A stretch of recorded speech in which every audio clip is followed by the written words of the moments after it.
Welcome back to another technical deep dive here in the debug zone.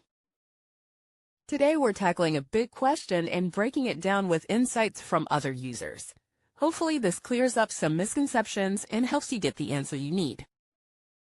So buckle up, stay a little curious, and let's jump right in.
And that's a wrap.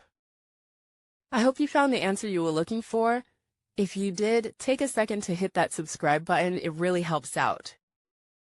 And let me know in the comments which solution worked best for you. See you next time in the debug zone.